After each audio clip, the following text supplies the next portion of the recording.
नमस्कार साथियों, Mahesh Taneja Indian and world history YouTube channel पर एक बार फिर आपका स्वागत है। आज हम बात करने वाले हैं अशोक के अभिलेखों की ही।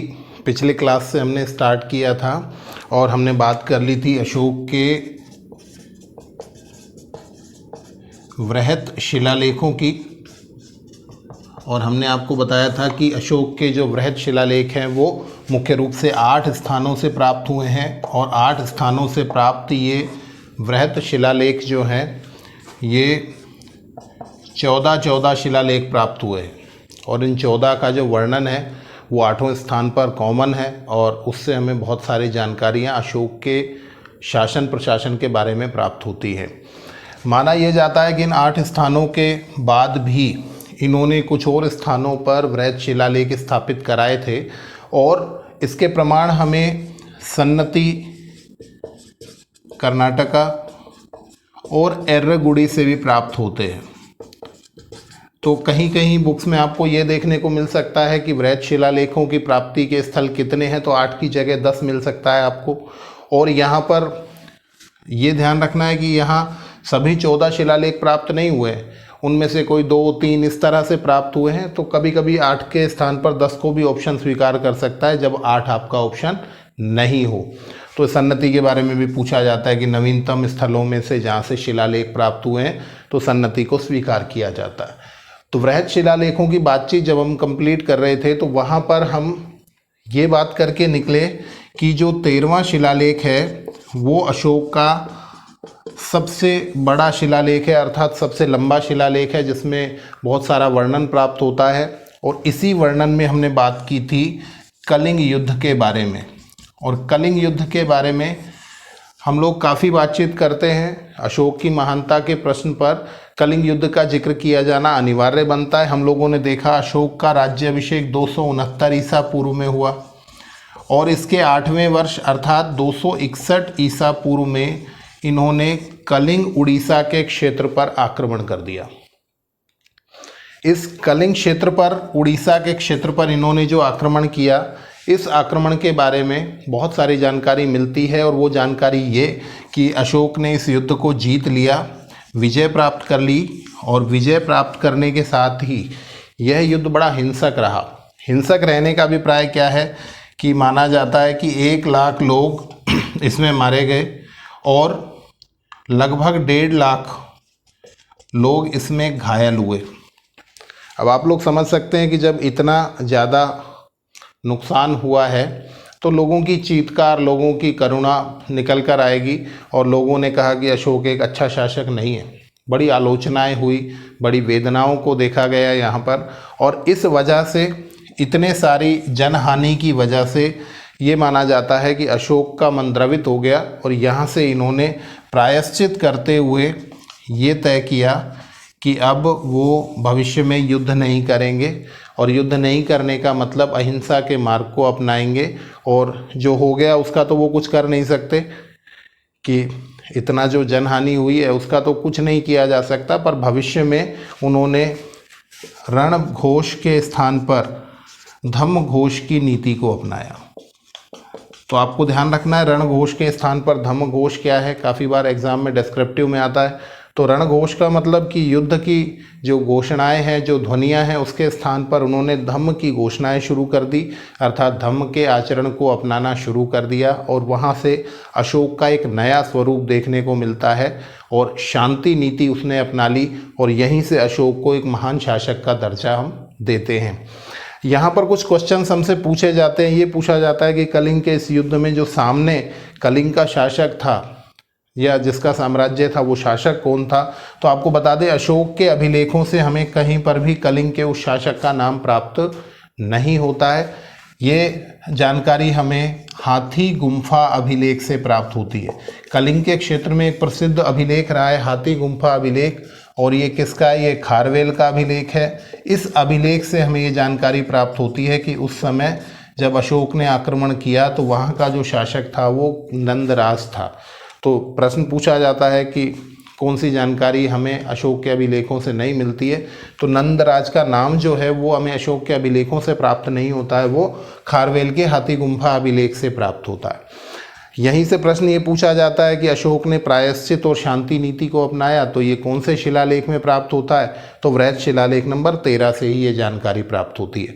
और यदि आपको ध्यान होगा तो लास्ट क्लास में हमने ये भी कहा था कि यद्यपि उसने प्रायश्चित और शांति नीति को अपना लिया, 13वें शिलालेख में ही ये जानकारी मिल गई, परंतु इसी शिलालेख में उन्होंने आटविक राज्यों अर्थात वन प्रदेश के जो जनजातीय क्षेत्र वाले लोग हैं उनको ये चेतावनी दी है कि वो धम्म के मार्ग को अपना लें, अर्थात हिंसा के मार्ग को छोड़ दें और धम्म के मार्ग को अपना लें। अगर वो ऐसा नहीं करेंगे तो उन्हें दंडित किया जा सकता है। तो एक प्रश्न बनता है कि क्या अशोक ने पूर्णतः अहिंसा की नीति को अपना लिया था? तो बिल्कुल नहीं, और इसके प्रमाण भी हमें साथ साथ वहीं 13वें शिलालेख में प्राप्त हो गए थे। अब इसके अलावा अशोक क्या करेंगे? तो अशोक ने एक चीज़ और की, वो डिस्कशन में लानी बहुत अनिवार्य है हमारे लिए, कि इन्होंने जोगढ़ और धौली क्षेत्र, हम पढ़ चुके हैं कि जोगढ़ और धौली दोनों ही क्षेत्र जो हैं वो कहाँ पर हैं? उड़ीसा के क्षेत्र हैं। इन उड़ीसा के क्षेत्रों में ही अर्थात कलिंग के क्षेत्र में ही इन्होंने क्या कर दिया? जोगढ़ और धौली के अंदर से 11, 12 और 13वें वृहत शिलालेखों को रिमूव करा दिया, हटा दिया। एक बार फिर समझें इस बात को। हमने आपको बताया था कि 8 स्थानों पर 14 शिलालेख हैं और उसको नंबरिंग दिया गया 1 2 3 4 5 6 इस तरह से। तो वहाँ से जोगढ़ और धौली अर्थात कलिंग उड़ीसा के क्षेत्र में जोगढ़ और धौली क्षेत्र से इन्होंने 11, 12 और 13 जो थे उनको हटा लिया और उसके स्थान पर 2 पृथक, प्रथम और द्वितीय पृथक शिलालेख स्थापित कराए। प्रथम पृथक शिलालेख और द्वितीय पृथक शिलालेख के नाम से, या प्रथम पृथक कलिंग शिलालेख या द्वितीय पृथक कलिंग शिलालेख के नाम से इनको जाना जाता है। और यहाँ पर अशोक ने कलिंग के क्षेत्र में प्रजा को सांत्वना देने की कोशिश की है। और यहाँ पर जो उल्लेख मिलता है प्रथम और द्वितीय पृथक कलिंग शिलालेख में, वहाँ वो कहते हैं कि समस्त प्रजा मेरी संतान है। समस्त प्रजा जो है वो मेरी संतान है, अर्थात वो कह रहे हैं कि जो हो गया है उसको तो मिटाया नहीं जा सकता। लोगों की हत्या हो गई तो हो गई, हिंसा हो गई तो हो गई, युद्ध हो गया, परंतु अब संपूर्ण प्रजा जो है वो मेरी संतान की तरह है और मैं पूरी कोशिश करूँगा कि इस समस्त प्रजा की समस्त समस्याओं का समाधान कर सकूं। तो ये क्वेश्चन हमसे बहुत पूछा जाता है और हम लोग बड़े कन्फ्यूजन में रहते हैं, क्योंकि पृथक शिलालेख का क्या मतलब है वो काफ़ी बार समझ में नहीं आता। और ये प्रिस्क्रिप्शन प्रथम में भी है, ये द्वितीय में भी है। आपसे पूछा जाए प्रथम में है द्वितीय में नहीं है, तो ध्यान रखिए आप, ये दोनों में ही है कि समस्त प्रजा संतान है। और इसको अलग अलग भाषा में थोड़ा सा टिपिकल लैंग्वेज में कि वात्सल्य युक्त विवरण कहाँ से प्राप्त होता है प्रजा के लिए, तो उस तरह से कोई भी भाषा यूज़ की जाए तो आपको इस बात का ध्यान रखना, ठीक है। तो आप यहाँ से समझ गए होंगे कि जोगढ़ और धौली क्षेत्र में ये पृथक शिलालेख भी स्थापित करवाए गए।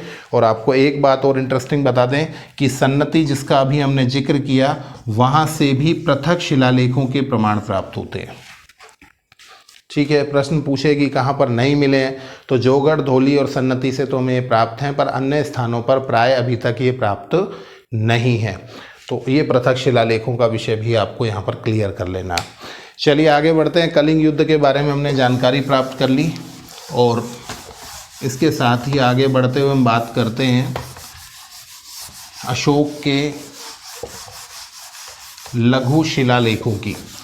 और लघु शिलालेखों के बारे में जो प्रश्न हमसे पूछा जाता है, क्योंकि लघु शिलालेखों का जो वर्णन है वो आमतौर पर सेम नहीं है, अलग अलग है, इस वजह से केवल इनके स्थलों के बारे में हमें जानकारी प्राप्त करनी होती है। और वो देख लेते हैं मैप के माध्यम से कि कहाँ पर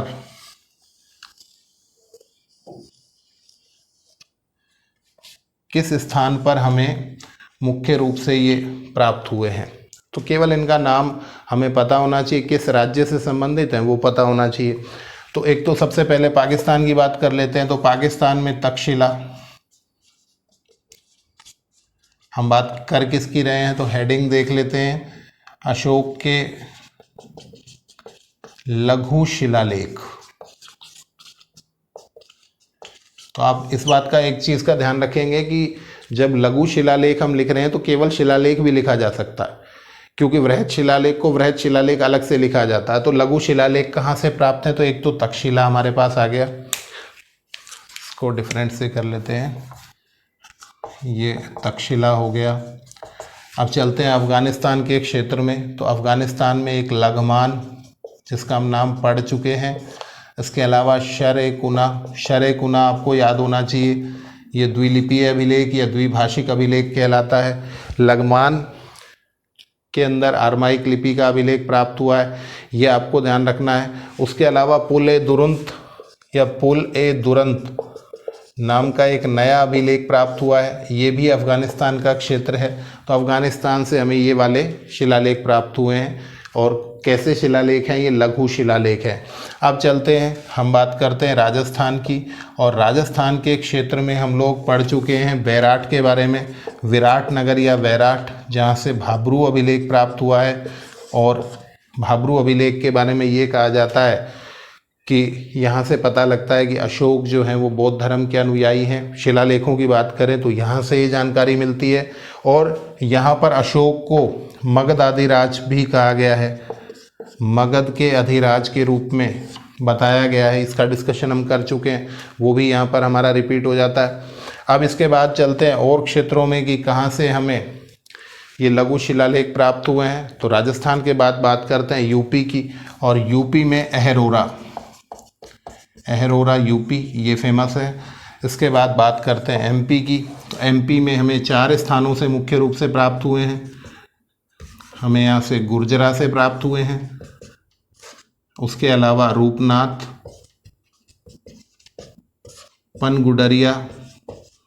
पनगुडरिया का जिक्र हम पहले कर चुके हैं, जिसे बुधनी अभिलेख के नाम से भी जाना जाता है। और यहाँ पर महाराज कुमार के नाम से अशोक को कहा गया है, अर्थात अशोक का जो नामकरण है वो महाराज कुमार के नाम से यहाँ पर प्राप्त होता है। तो एमपी में कौन कौन से हो गए? गुर्जरा, रूपनाथ, पनगुडरिया और इसके अलावा सारो मारो, ये सारे के सारे स्थल हैं जहाँ से हमें अशोक के लघु शिलालेख प्राप्त हुए हैं। ठीक है, इसके अलावा बात करते हैं आंध्र प्रदेश क्षेत्र की।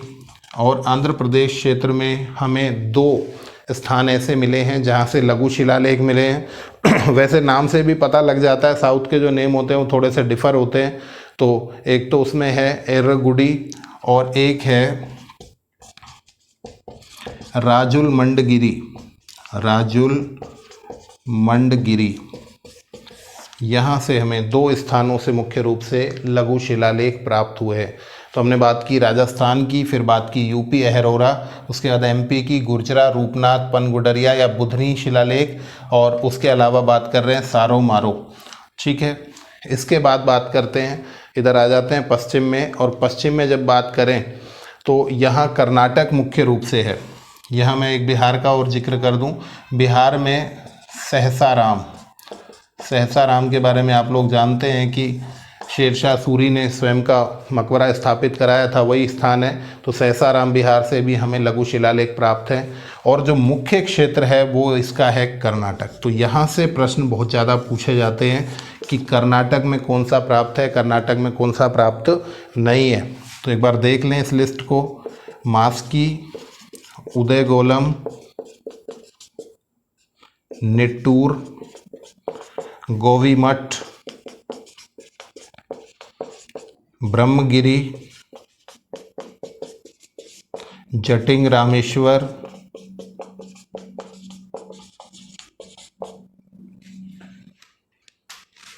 मास्की, उदयगोलम, निट्टूर, गोवीमठ, ब्रह्मगिरी, जटिंग रामेश्वर और इसके अलावा पालकी गुंडू और सिद्धपुर। ये सभी स्थल हैं जहाँ से हमें अशोक के लघु शिलालेख प्राप्त हुए हैं। देखिए, बहुत लगता है कई बार कि बहुत बड़ी संख्या है, हम कैसे याद कर पाएंगे। जब हम मैप से इसको अच्छे से एक बार देख लेंगे तो डेफिनेटली हम डिफरेंस कर पाएंगे कि कौन सा कहाँ पर है। यहीं हम कर्नाटक के शिलालेखों की बात करते करते एक बात और आपको बता दें कि अशोक के शिलालेखों का जो राइटर है उसके बारे में हमें कर्नाटक से ही जानकारी प्राप्त होती है और उसका नाम हमें चापड़ प्राप्त होता है। अब इन्होंने सारे लिखे या कुछ लिखे इस पे संशय है, परंतु कर्नाटक क्षेत्र से ही इस राइटर का नाम मिलता है कि लघु अशोक के जो शिलालेख हैं या अशोक के जो अभिलेख हैं उनका जो राइटर है, उनका जो लेखन कार्य किया वो किसने किया, वो चापड़ ने किया। ठीक है, तो ये जानकारी हमें कर्नाटक क्षेत्र से ही प्राप्त होती है। तो हम लोग देख लें, ये अफ़गानिस्तान, पाकिस्तान, राजस्थान और फिर उसके बाद यूपी, बिहार के बाद आंध्र प्रदेश, एमपी और कर्नाटक में मुख्य रूप से हमें लघु शिलालेख प्राप्त हुए हैं। यहाँ पर एक बात का और जिक्र कर ले हम लोग कि अशोक के 4 अभिलेखों से हमने बात की थी, 4 शिलालेखों से बात की थी कि इनका नाम प्राप्त होता है। कौन कौन से? तो गुर्जरा, मास्की, उदयगोलम और निट्टूर। और ये जिक्र हमने करते हुए बताया था कि चारों स्थान से हमें अशोक नाम प्राप्त होता है। तो गुर्जरा कहाँ पर है? तो एमपी में है, हमने बात कर ली। और ये बाकी 3 कहाँ पर हैं? तो लंबी लिस्ट में, अर्थात मास्की, उदयगोलम, निट्टूर कहाँ है? कर्नाटका में है। आपको ये और ध्यान रखना है कि गुर्जरा और मास्की से देवा नाम प्रियदर्शी भी प्राप्त होता है। देवा नाम प्रियदर्शी कहाँ से प्राप्त होता है? तो गुर्जरा और मास्की से प्राप्त होता है। अर्थात अशोक तो मिलता ही है, उसके साथ इन्हें देवानाम प्रियदर्शी भी कहा गया है। और देवानाम प्रियदर्शी के बारे में जहाँ पर डिस्कशन हुआ था तो हमने ये आपको बताया था कि ये कहीं ना कहीं ईरानी शासक दाराफस से अनुप्राणित है, दाराफस से प्रेरणा प्राप्त की है, देवानाम प्रियदर्शी की उपाधि धारण की है। और उसके बाद अशोक से प्रेरित होकर श्रीलंका के शासक तिस्स ने भी ये वाली उपाधि धारण की थी। ठीक है, यही मैं आपको एक और डिस्कशन बता दूं कि अशोक के जो अभिलेख हैं उसकी प्रेरणा भी दाराफस्ट से ही स्वीकार की जाती है कि वहाँ से अभिलेखों की प्रेरणा मिली, जिसके आधार पर इन्होंने अभिलेखों की स्थापना करवाई है, रचना करवाई है। ठीक है, तो ये अशोक के लघु शिलालेखों के बारे में एक हमारी जानकारी निकल कर आ गई।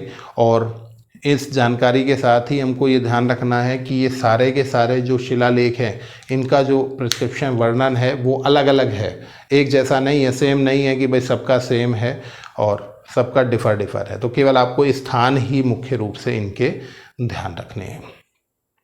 चलिए अब बात करते हैं अशोक के स्तंभ लेखों के बारे में। और जब स्तंभ लेखों की बात करें तो सबसे पहले हम ये समझें कि स्तंभ क्या है और उस पर लेख किस तरह के हमें प्राप्त हुए हैं। तो अशोक के स्तंभ 2 तरह के प्राप्त हुए हैं, वृहत स्तंभ और लघु स्तंभ।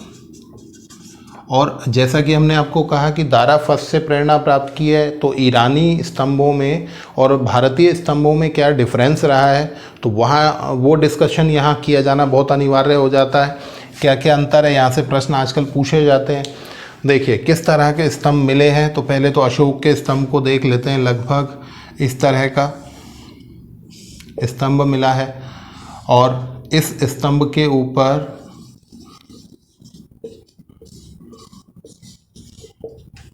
कमल, ये स्तंभ का मूल भाग, इसके ऊपर क्या है, उल्टा कमल,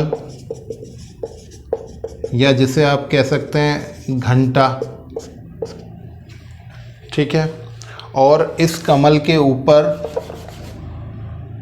हम कहें तो किसी पशु की आकृति, यहाँ पर एक डिज़ाइन सा और इसके बाद किसी पशु की आकृति, ये पशु की आकृति।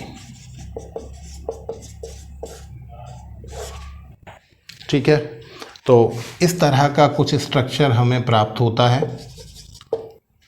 अर्थात ये मूल स्तंभ मिला है, स्तंभ के ऊपर कुछ चित्रांकन जैसा है, तो वो अलग अलग है, इस वजह से वो डिस्कस में आ जाएगा। ये उल्टा कमल या जिसे हम घंटी का बड़ा स्वरूप घंटा के रूप में यहाँ पर प्राप्त हुआ है, उसके ऊपर किसी पशु की आकृति हमें प्राप्त होती है। तो इस तरह के स्तंभ हमें प्राप्त हुए हैं अशोक के द्वारा। और ये मैंने आपको बताया 2 तरह के हैं। किस तरह के? वृहत हैं, बड़े हैं, और छोटे हैं, अर्थात कुछ ज़्यादा हाइट के हैं और कुछ कम हाइट के हैं। तो इस तरह से इनको कैटेगराइज किया गया है। और जो बड़े हैं उन पर वर्णन एक जैसा मिलता है, तो इसलिए वैसे भी उनका एक अलग श्रेणी बन जाती है, और लघु का वर्णन अलग तरह का प्राप्त होता है। अब हम इसको कंपेयर कर रहे हैं ईरान के स्तंभों से। तो ईरान के जो स्तंभ हैं उसको आप स्ट्रक्चर में यही समझने की कोशिश करेंगे तो यहाँ सबसे पहले ये कमल की आकृति की एक चौकी, कमल आकृति, या हम कह रहे हैं उल्टे कमल की, या ये जो घंटे की आकृति यहाँ पर बनती है ये चौकी के रूप में है। अशोक के अभिलेखों में, अशोक के स्तंभ में यहाँ पर कोई भी चौकी नहीं है, चौकी का अभाव है। अर्थात उसका जो बेस बनाया गया है, बड़ा बेस बनाना इस तरह का जैसे कोई बेस बनाया जाए, तो ये नहीं है, ये मिसिंग है, चौकी नहीं है। जबकि ईरानी स्तंभों में सबसे पहले नीचे कमल की आकृति की चौकी प्राप्त होती है। अगर मैं इसको थोड़ा सा बेटर करने की कोशिश करूं तो कुछ इस तरह से हमें प्राप्त होता है, जहां पर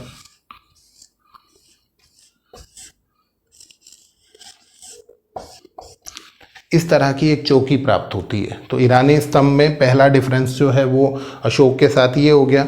इसके बाद जो स्तंभ है इसके ऊपर मनुष्य की आकृति हमें प्राप्त होती है। ठीक है, हमें मनुष्य की आकृतियां प्राप्त होती हैं और ये डिफरेंस बहुत बड़ा है, क्योंकि जब अशोक के स्तंभों को हम देखेंगे तो यहाँ पर पशु आकृति ही प्राप्त होती है, मनुष्य आकृति कहीं पर भी प्राप्त नहीं हुई है। कहाँ कहाँ पर हुई है उस पर हम डिस्कस करने वाले हैं, तो ये आपके लिए बहुत इंपॉर्टेंट फैक्ट हो जाता है।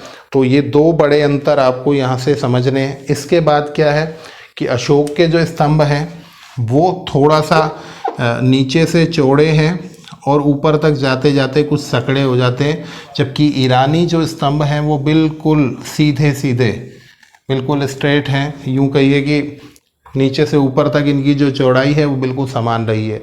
इसके अलावा ईरानी स्तंभ और अशोक के स्तंभ में जो बहुत बड़ा अंतर है वो ये कि अशोक के स्तंभ एकाश्मक हैं, जिसका हमने जिक्र किया था कि चुनार से आप पत्थर मंगाते हैं तो ये एकाश्मक है, एक पत्थर के बने हुए हैं। जबकि यहाँ पर जो हैं ये अनेक पत्थरों को जोड़कर निर्माण किए गए। तो ये मुख्य रूप से अंतर हैं जिनको आपको ध्यान रखना है। 3-4 अंतर हमने कर दिए। यहाँ चौकी नहीं है, यहाँ चौकी के रूप में कमल को यहाँ स्थापित किया गया है। ऊपर नहीं है, यहाँ शीर्ष पर कमल होने के बाद पशु आकृति है या मनुष्य आकृति है। और हमने आपको बताया ये एकाश्मक है, वो एकाश्मक नहीं है। तो इन दोनों का आपको कंपैरिजन सेट कर लेना है, क्योंकि कई बार मेंस एग्जाम्स में भी इस तरह के क्वेश्चंस आ जाते हैं। अशोक के स्तंभों की तुलना कीजिए ईरानी कला से, तो ईरानी कला से तुलना हो गई। अब हम आपको बताएं, पहले हम बात करने वाले हैं बृहत स्तंभों के बारे में और फिर हम बात करेंगे लघु स्तंभों के बारे में। तो बृहत स्तंभों के बारे में देखिए क्या महत्वपूर्ण है। तो बृहत स्तंभ हमें कहाँ से प्राप्त हुए हैं, तो 6 स्थानों से प्राप्त हुए हैं और इन 6 स्थानों पर लगभग सब स्थानों पर 7 लेख मिले हैं। जिस तरह से हमने बताया था बृहत शिलालेखों के बारे में, आपको बताया था कि 8 स्थानों से मिले हैं और 14 लेख वहाँ से प्राप्त होते हैं, 14 शिलालेख प्राप्त होते हैं। तो यहाँ 6 स्थानों से हमें बृहत स्तंभ प्राप्त हुए हैं और उन पर कितने लेख मिलते हैं, तो 7 लेख मिलते हैं। तो पहले तो वो 6 स्थान देख लें कि कहाँ कहाँ पर हमें ये प्राप्त हुए हैं। तो दिल्ली टोपरा, या मैं यहाँ से शुरू करूँ, दिल्ली मेरठ, दिल्ली टोपरा,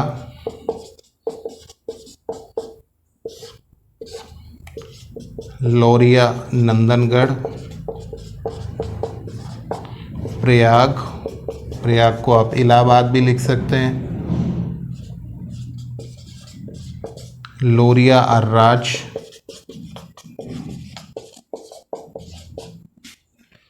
दिल्ली मेरठ, दिल्ली टोपरा, लौरिया नंदनगढ़, प्रयाग या इलाहाबाद, लौरिया अर्राज और उसके अलावा रामपुरवा, यहाँ से हमें प्राप्त हैं ये बृहत स्तंभ लेख।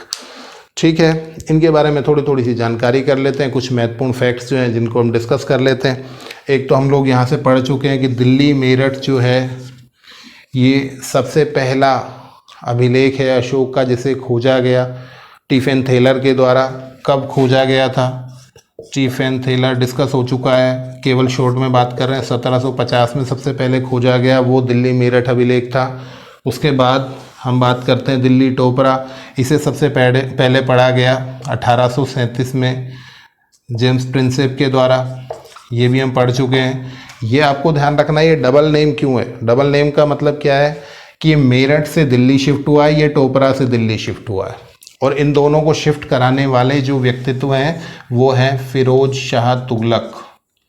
फिरोज शाह तुगलक, जिनके बारे में कहा जाता है कि ये सल्तनत काल के अकबर हैं, इनके कार्यों को अकबर से कंपेयर किया जाता है। तो फिरोज शाह तुगलक के द्वारा किन अभिलेखों को, या यूं कहिए कि स्तंभों को दिल्ली में शिफ्ट किया गया, तो एक तो दिल्ली मेरठ मतलब मेरठ से दिल्ली, और दूसरा दिल्ली टोपरा अर्थात टोपरा से दिल्ली। तो इन दोनों को शिफ्ट करने का काम किसने किया? फिरोज शाह तुगलक ने किया।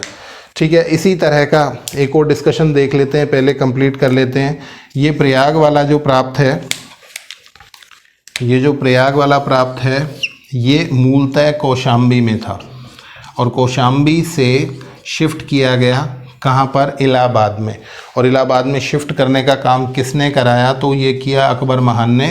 तो ये आपको यहाँ कंपैरिजन सेट कर लेना है कि सल्तनत काल के अकबर ने 2 स्तंभों को दिल्ली में शिफ्ट कराया और यहाँ पर अकबर ने कौशाम्बी में जो स्तंभ था उसे शिफ्ट कराया कहाँ पर? इलाहाबाद में। और इलाहाबाद जो आजकल प्रयाग है पुणे, तो ये आपको ध्यान रखना है कि यह प्रयाग में स्थापित करा दिया गया था। तो इनका डिस्कशन यहाँ कंप्लीट हो जाता है। लौरिया नंदनगढ़ के बारे में आपको अगर याद होगा तो हमने आपको बताया था कि मयूर का चित्रांकन यहाँ से प्राप्त होता है। क्रूनवेडेल ने कहा था कि मयूर ही इनका राजकीय चिन्ह है और शायद मयूर की वजह से ही ये लोग मौर्य कहलाए। तो ये लौरिया नंदनगढ़ का नाम भी आपको यहाँ पर ध्यान रखना है। ठीक है, और रामपुरवा के बारे में और लौरिया राज के बारे में कोई बहुत महत्वपूर्ण विषय नहीं है, रामपुरवा का डिस्कशन आगे जाकर आने वाला है। ठीक है, तो आपको ये दिखाई दे गया कि वृहत स्तंभ कहाँ कहाँ से प्राप्त हैं। तो दिल्ली मेरठ से, दिल्ली टोपरा से, लौरिया नंदनगढ़, लौरिया राज, प्रयाग और रामपुरवा से प्राप्त है। और इनके वर्णन पर भी एक बार नज़र डाल लेते हैं। बहुत ज़्यादा ज़रूरी नहीं है, सारी चीज़ों की जानकारी यहाँ पर्याप्त आवश्यकता नहीं है, पर जो बहुत ज़रूरी है उस पर हम यहाँ पर नज़र डाल लेते हैं। तो सबसे पहले तो ये है कि इन्होंने पहला जो लेख है वही लेख, या यूँ कहिए कि स्तंभ जो हैं उसमें क्या वर्णन है, या प्रथम पंक्ति प्रथम लेख में इन्होंने क्या कहा है। तो यहाँ पर सीमांत राज्यों में धर्म महामात्रों को भेजने की बातचीत की गई है, इस तरह का कुछ उल्लेख प्राप्त होता है, बहुत इंपॉर्टेंट नहीं है। सेकंड में धम्म क्या है, ये आपके लिए बहुत इंपॉर्टेंट हो जाने वाला है। यहाँ से पूछा जाता है कि अशोक ने जहाँ पर धम्म को परिभाषित किया है वो किस तरह के लेख हैं। तो आपको ध्यान रखना है वो वृहत स्तंभ लेख है, और वृहत स्तंभ लेख नंबर 2 में इन्होंने इसको पूछा है, और 7 में 2 में और 7 में इन्होंने इस धम्म की व्याख्या की है, धम्म को स्पष्ट किया है। तो ये हमारे लिए बहुत इंपॉर्टेंट हो जाने वाला है। धम्म क्या है और धम्म की आंशिक व्याख्या यहाँ पर प्राप्त होती है दूसरे स्तंभ लेख में, और फिर धम्म की पर्याप्त व्याख्या कहाँ प्राप्त होती है? तो 7वें स्तंभ लेख में प्राप्त होती है। तो ये वर्णन कम से कम हमको याद होना चाहिए, हमको पता लग जाना चाहिए कि ये जानकारी हमें कहाँ से मिलती है, वृहत स्तंभ लेख से हमें जानकारी प्राप्त होती है। इसके अलावा एक फैक्ट और आपको यहाँ पर याद रखना है कि जो 4 नंबर है यहाँ पर इन्होंने रज्जुकों को न्यायिक अधिकार प्रदान किए। काफ़ी बार स्टूडेंट बड़े कन्फ्यूजन में रहते हैं कि युक्त राजुक और प्रादेशिक जो थे उनके बारे में न्यायिक अधिकारों का जिक्र कहीं था ही नहीं, और वहाँ तो हमने केवल ये कहा था कि वो धर्म के मामले में लोगों को बेटरमेंट में जाएंगे, यात्रा करेंगे, लोगों की समस्याओं को सुनेंगे, इस तरह का डिस्कशन था। परंतु रज्जुकों को न्यायिक अधिकार देने का प्रश्न कहाँ पर हल होता है, अर्थात न्यायिक अधिकार कहाँ दिए गए, कहाँ जानकारी मिलती है? तो वृहत स्तंभ लेख में हमें जानकारी मिलती है, और लेख नंबर 4 से ये जानकारी हमें मुख्य रूप से प्राप्त हो जाती है। तो ये 3 कम से कम आपको याद रखने हैं। धम्म क्या है, रज्जु के न्यायिक अधिकार, और साथ में धम्म की पर्याप्त व्याख्या, और व्याख्या वही धर्म के स्वरूप को स्पष्ट किया गया, वही माता पिता की सेवा करें, बुजुर्गों की सेवा करें, गुरुओं की आज्ञा की पालना करें, उदारता, दया, प्रेम, सहयोग, सहिष्णुता, इन सब की पालना करें। ये हमें यहाँ से मुख्य रूप से प्राप्त हो जाता है। ठीक है, तो ये वृहत स्तंभ लेख का भी जिक्र हमने यहाँ पर कर दिया है। नेक्स्ट क्लास में बात करेंगे हम लघु स्तंभों के बारे में और कुछ और विशेषताओं के बारे में कि किस किस पशु का कहाँ पर चित्रांकन हमें मिलता है, अर्थात मूर्ति प्राप्त होती है, प्रतिमाएं प्राप्त होती हैं। तो ये सारा डिस्कशन अभी नेक्स्ट क्लास में पेंडिंग रह जाता है। और जुड़े रहिए आप Mahesh Taneja Indian and world history YouTube channel से। बहुत सारा धन्यवाद।